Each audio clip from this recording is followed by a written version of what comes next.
What's the most shameless thing a guest did at someone else's proposal? Confetti drifted in midair, suspended by a moment so tense it felt like the entire rooftop had stopped breathing.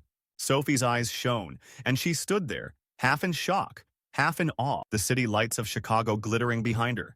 Michael was still kneeling, ring box open in his trembling hands.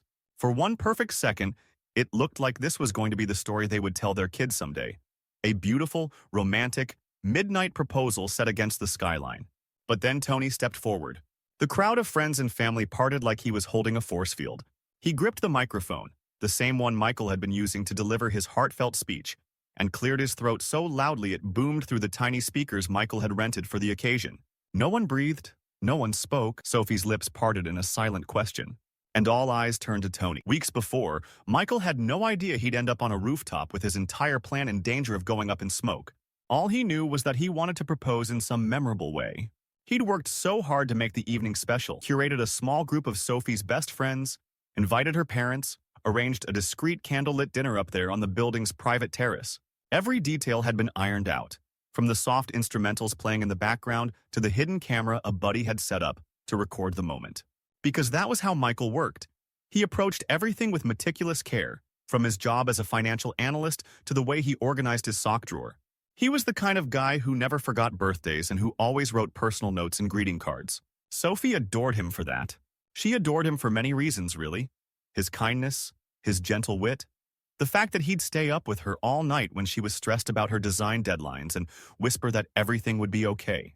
The moment he decided he was ready to propose, Michael poured himself into the project like it was the biggest assignment of his life. He'd chosen the date and place with help from Sophie's best friend, Brooke, a straightforward, no-nonsense type who balanced Sophie's more whimsical side.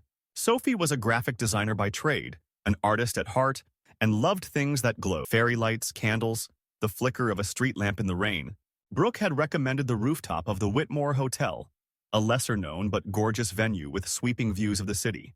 By day, it was a quiet place that sometimes hosted small gatherings, but by night, it transformed into a magical vantage point under the stars. The building's manager was an old friend of Brooke's and agreed to rent it out to them for a celebration, not realizing it was going to become a secret proposal. In the weeks leading up, Michael's excitement soared. He practiced the speech he would deliver. He didn't want to memorize words like an actor, but needed to keep from rambling out of sheer nerves. He shared bits of his plan with only a handful of trusted people, worried that too many might spoil the surprise. Sophie, for her part, suspected nothing. She was busy with a big project for a boutique clothing line, and had been pulling late nights. Brooke would wink at Michael when Sophie was turned away, or slip him a quick thumbs-up text, letting him know that everything was on track. It was a secret mission, and Michael was beyond grateful for her help. But there was Tony. Tony was that friend who always found his way into every circle, even if no one was entirely sure how he got there.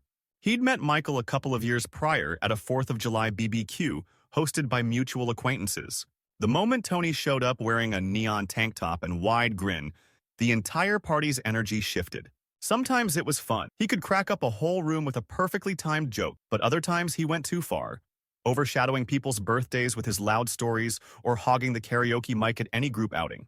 A part of Michael tolerated Tony because the guy had a genuinely warm heart beneath all that bravado. Yet Michael also worried that Tony didn't understand boundaries. So naturally, Tony ended up invited. Not because Michael desperately wanted him there, but because Tony had overheard Brooke talking about this special event that was happening soon and effectively invited himself. What's the special event? Something with Sophie? I'd love to come, Tony insisted, pushing for details. Brooke, caught off guard, tried to be vague and told him it was just a small surprise party. Tony had pressed for more specifics, saying, "Come on, I promise not to ruin it. I just want to be there for you guys." Michael felt uneasy, but decided that excluding Tony might cause more drama. And maybe, just maybe, Tony would be cool for once. Maybe he'd realize that this was an important moment and would keep a low profile. From the start, Tony poked around for more intel, cornering Brooke one afternoon while she was finalizing the catering details. "So what's the theme? Do I need to bring anything special? Maybe I can bring fireworks, or a confetti cannon. That'd be cool, right?" Brooke had made a face. "Actually, we're trying to keep it intimate, Tony. Just a few sparkly lights, good music, a romantic vibe." She hinted heavily that they wanted it quiet and calm. Tony nodded rapidly, eyes shining with an idea. Yeah, sure, calm. I can do calm. But maybe I'll have a little surprise of my own for the couple. You never know." She felt a brief flicker of dread, remembering the time Tony had turned a friend's engagement party into a near circus by trying to freestyle rap a congratulatory speech. But she shrugged it off. There was no reason to believe Tony would do something that outlandish this time. After all, this was Michael and Sophie. Maybe he'd have some respect for them. As the date drew closer, Michael grew anxious. He double-checked the reservations, arranged for a small string of fairy lights, and chosen a few songs that meant a lot to Sophie. They reminded him of trips they took together, one to New Orleans when they discovered a street musician who played a haunting violin piece, another to a quiet resort near the woods where they spent a weekend reading and sipping coffee by a fireplace. Those songs, combined with the city's nighttime glow, would set the perfect mood. Everything was as set as it could be. Then came the actual day. Sophie had been told they were going to attend a small party for a friend of Brooke's. She was slightly puzzled. She knew Brooke had a wide social circle, but it was unusual that Michael insisted she wear something nice, and that Brooke was texting her, "Don't ask questions, just trust me," repeatedly. Sophie teased Michael about it in the car. "Are we sure we're not going to some weird costume thing? You and Brooke are being awfully cagey." He laughed nervously but tried to act casual. "Trust me, you'll have a good time." Meanwhile, his heart pounded so hard he felt like Sophie might notice. He kept checking the time, praying everyone else was already up on the rooftop, praying no last-minute fiasco would occur. They arrived at the Whitmore Hotel, and Brooke appeared in the lobby, grinning. "Hey, you two. Let's head upstairs," she said with forced brightness. Sophie gave Michael a suspicious look, but there was an excited sparkle in her eyes. She did love surprises. They took the elevator up, stepping onto the open-air terrace. Twinkling lights were strung along the railing, the skyline extending beyond them like a sea of diamonds. About 20 people milled around. Sophie recognized some close friends, a couple of Michael's longtime buddies and her parents, which nearly made her squeak. "Mom, Dad, what are you doing here?" They just smiled, clearly brimming with excitement. Before she could question further, soft music started playing. Michael gently took Sophie's hand. "Come with me," he said, leading her toward the center of the terrace. The music, the setting, everything aligned so perfectly. Sophie's cheeks glowed under the lights. Michael could barely contain his nerves. He saw Tony lurking off to one side with a red plastic cup, but for a moment Tony looked subdued and calm, even giving Michael a thumbs up. Maybe everything would go smoothly after all. As soon as the track changed to that violin piece from New Orleans, Michael knew it was time. He led Sophie to the small area they had cleared away. Her eyes flickered with realization. Everyone was watching, and her parents' presence, the strings of lights, the hush that fell over the group, it could only mean one thing. Her hand trembled in Michael's. The moment felt suspended in time as he dropped to one knee. Sophie's breath caught. "Sophie," Michael began, voice thick with emotion. "From the first time I bumped into you at that coffee shop, I knew there was something different about you. I saw it in the way you doodled random sketches on napkins, in your laugh, and the way you see the beauty in the simplest things. You've shown me a world I never thought I'd explore, and every day I spend with you, I feel more alive. I love you with everything I have." He opened the ring box, his hands trembling slightly, but his eyes never leaving hers. "Will you marry me?" A collective hush fell. Sophie's hands flew to her mouth. Her eyes watered, and she was on the verge of answering. You could feel every guest leaning in, the music continuing softly, the city lights framing the two of them in a cinematic silhouette. A tear slipped down her cheek as she drew in a shaky breath. Then, a shrill feedback squeak sounded through the speaker system, and every head whipped toward Tony. He was gripping the mic with an unsteady hand, a grin plastered to his face. "Whoa, hold on, I gotta say something. This is so cool. Michael, this is awesome, man, but hey, before she says yes, can I just—" He paused, scanning the crowd. Some parted in confusion, some in horror. Michael slowly stood, ring box still open, a stunned expression on his face. "Tony," he said under his breath, "what are you doing?" Tony ignored him. He cleared his throat again. "So, guys, I've been wanting to share some big news of my own tonight, and I figured there's no better time than right now. I know, you're about to celebrate Michael and Sophie, but guess what? I'm about to propose too. Actually, wait for it, I already proposed." And she said yes, but we haven't told anyone yet because I wanted to make a big splash. He motioned to the far corner where, to everyone's shock, a woman named Cindy, an acquaintance from some of Tony's hangouts, stepped forward. She wore an uncomfortable smile. "I just thought, why not do a double celebration? Why not share this moment? Because, come on, bigger is better, right?" It was as if the entire event was sucked into a vortex. Sophie's teary smile vanished, replaced by an incredulous stare. Michael's face drained of color. Tony's voice rang through the mic, triumphant and clueless, as if he'd done them all a favor. A confused murmur broke through the guests. Is this for real? Oh my god, Tony, no. What is he thinking? The carefully orchestrated ambiance of hush and awe turned chaotic. Michael shut the ring box, stepping toward Tony. He spoke in a low voice that quivered with anger and disbelief. Tony, man, you couldn't wait? Couldn't do this another night? Tony shrugged, still speaking into the mic so everyone could hear him. Oh, come on, don't be mad. This is like perfect synergy. We're saving people time. They can celebrate you and me in one go. Isn't it kind of brilliant? A few uncomfortable laughs rippled, though most people were just appalled. Sophie's parents looked furious. Brooke's eyes burned with anger as she marched over to Tony. Put the mic down. This is not your moment, she hissed. But Tony pressed on. No, Brooke, I've been planning this too. And I've got my own ring to show off. Cindy, babe, come here, show them the ring. Poor Cindy walked up looking mortified. She held out her hand, and indeed, there was a small diamond ring. Tony held the mic out to her. Tell them how I proposed. Come on, babe, it's a great story. At that, Michael lost it. He snatched the mic from Tony, yanking it away so quickly that the speakers whined again. Stop!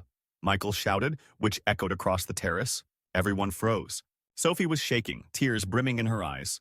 She had never seen Michael so upset. The entire moment that had been so carefully crafted was in tatters. Tony, hands up as if in surrender, looked genuinely shocked by Michael's reaction. Hey man, calm down. I was just trying to... Just trying to what? Michael's voice cracked, his eyes full of hurt. Steal the one moment that was supposed to be about Sophie and me? Do you not understand how important this is? The night sky framed them, the city below continuing its indifferent twinkle.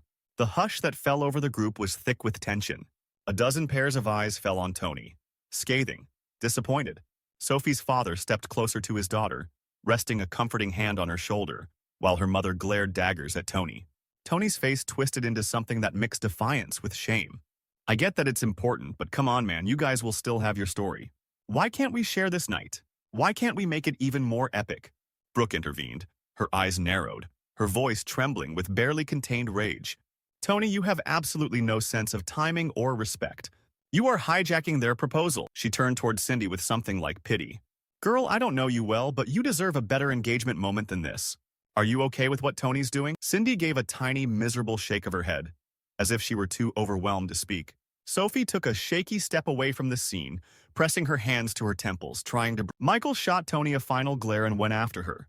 They stood near the edge of the rooftop, under the faint glow of the decorative string lights. Sophie felt Michael's arms wrap around her as he murmured, I'm so sorry. This is not how I wanted tonight to go. She clung to him, eyes still wet. This is crazy, she whispered. I mean, did that really just happen? Behind them, an argument broke out between Tony and Brooke, with a few other friends trying to calm them both down. A table got bumped in the confusion, sending a few glasses tumbling. Some of the guests looked ready to leave while others stayed, perhaps hoping the moment might still be salvaged. Sophie's mom took off her jacket, draping it over Sophie's shoulder. The music, still playing from someone's phone, sounded tinny and out of place amid the tension. Michael gently guided Sophie to a small bench near a potted plant, away from the yelling. He knelt down beside her, placing the ring box on her knee. I want you to remember that I love you, he said softly, and it doesn't matter how messed up tonight got. I will always want to spend my life with you. Sophie sniffled, blinking back tears. I know. Of course I know that, Michael. This was supposed to be our moment. Ours. And now it feels like a total farce. She looked past him, glancing over at Tony, who was still talking a mile a minute about how nobody could take a joke. Cindy stood by him, looking like she wanted to vanish into the night. Michael wanted to keep comforting Sophie, but the noise behind them grew louder. He heard Tony proclaim, All right, fine, I'll leave. But this is ridiculous. It was supposed to be a party, not some uptight formal event. The group parted as Tony stormed away, Cindy trailing behind him, apologizing softly to Sophie and Michael on her way out. The hush that followed their exit was thick with awkwardness and heartbreak. For a long minute, nobody said anything.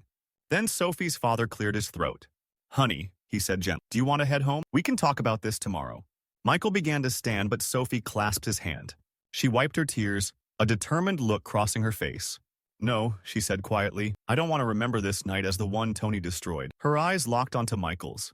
Would you maybe want to try again? The question was so vulnerable and gentle that it nearly broke Michael's heart. A wave of gratitude washed over him, and he glanced around at the remains of the night. A scattering of confetti, the string lights still twinkling, the guests who lingered, looking uncertain. He nodded slowly. Of course, he whispered. Brooke, overhearing, ushered everyone to a corner to give Michael and Sophie a fresh space. She dimmed the background music to a hush and flicked on a single spotlight that they'd set up earlier, which Tony had so rudely co-opted. This time it was quieter, more subdued. Michael took Sophie's hands in his, kneeling once again on the rough rooftop tiles. "Sophie Williams," he said softly, voice still trembling with leftover adrenaline. "The words I said before all still stand, but let me say them again, because you deserve to hear them in a moment of peace. I love your kindness, your creativity, the way you can make even a gray day feel bright. I want to wake up next to you every morning for the rest of my life and remind you how special you are." With that, he opened the ring box once more. "Will you marry me?" There was no violin track this time, no perfect cinematic buildup. Just the gentle hum of city traffic below and the beating of two hearts. Sophie smiled through her tears and whispered the word that Michael had been dying to hear all. Yes, applause broke out, soft but genuine. A wave of relief and love crashed over them, and Michael rose to embrace her. Their friends rushed forward, some wiping their own tears. Sophie's parents wrapped them both in a hug, and for a fleeting moment the sting of Tony's sabotage seemed to fade. It was raw, imperfect, but real. And maybe, thought Michael, that was enough. But the story didn't end there. Once the initial euphoria wore off, the aftershock set in. The guests who remained tried to salvage the night with a bit of dancing or conversation, but the air felt heavy. They all knew how painfully close the entire proposal had come to being ruined. Sophie's mom turned to Michael and said, "We should probably head home soon, let you two rest," Sophie agreed.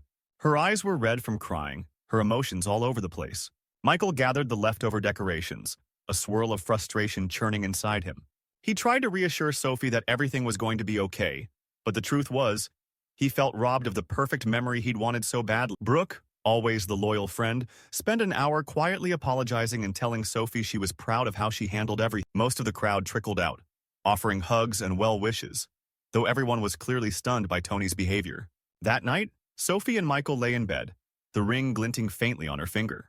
They replayed the evening in hushed tones. "I'm sorry Tony pulled that stunt," Michael said, voice hoarse. "If I'd known, I'd have never let him come." Sophie sighed, rolling to face him. "He's always been over the top, but I never imagined he'd do something like that." Her eyes searched his face. "Do you regret tonight?" Michael paused. "I regret he tried to overshadow us, but I don't regret that you said yes or that we're here together. Maybe it just makes for a crazy story in the long run." In the following days, texts poured in from friends who had witnessed the fiasco. Some were outraged on Michael and Sophie's behalf. Others admitted they almost wanted to laugh at the sheer audacity. A few asked if Tony had any clue how offensive it was. Michael tried to stay civil, but his anger simmered. He confronted Tony by phone, wanting some kind of apology or explanation. Tony offered something half-baked. "Dude, you're being too sensitive. I was just trying to make it memorable. Besides, in a couple years, you'll look back and laugh. Don't hold a grudge." Michael nearly crushed his phone in frustration. Tony truly didn't see how he'd stolen the spotlight in a moment that should have belonged entirely to Sophie and Michael. Sophie, trying to process her own hurt, had dinner with Cindy a week later. Cindy apologized profusely. She explained how Tony had proposed to her at a random bar the week before, but he told her he wanted a more dramatic reveal. Cindy had thought he'd just gather a few friends or do something silly, not crash Michael's proposal with a microphone in hand. "If I'd known, I would have said no way," Cindy assured Sophie, tears in her eyes. Sophie didn't blame her. It was clear Cindy had no control over Tony's choices. Meanwhile, life went on, albeit with new tension. Tony seemed oblivious or simply unconcerned about the friendship that was now hanging by a thread. Brooke flat out refused to speak to him unless he apologized properly. Michael and Sophie tried to focus on each other, setting a wedding date for the following summer, deciding that they wanted a small ceremony near a lake upstate. Sophie tried to keep her excitement intact, but every now and then, the memory of that rooftop fiasco would sneak in, making her shoulders tense. She wasn't a person who loved drama, and the idea that her proposal story included such an embarrassing tangent made her cringe. One night, about a month after the proposal, Michael came home to find Sophie leafing through wedding magazines, a frown etched into her face. "What's wrong?" he asked gently, sitting beside her on the couch. She shrugged. "I keep thinking about how every time someone asks, 'How did he propose?' I have to talk about Tony. It drives me insane. People are already gossiping, and it's not the romantic story I wanted to tell.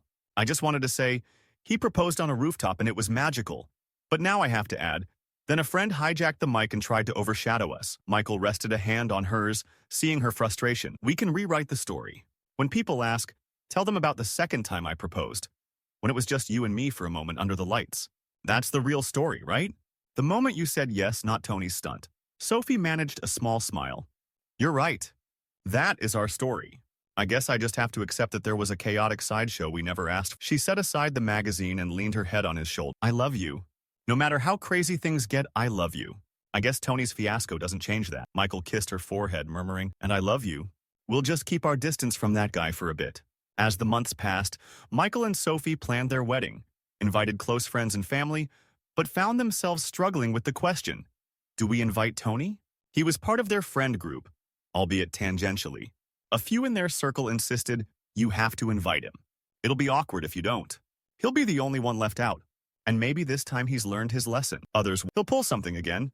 Don't risk it. Michael mulled it over for a week, talking it through with Sophie, Brooke, and Sophie's parents. Finally, they agreed that they didn't want more drama. So they decided not to invite Tony. The day after they mailed invitations, Tony found out and sent Michael a barrage of texts. Dude, am I reading this right? I didn't get an invite.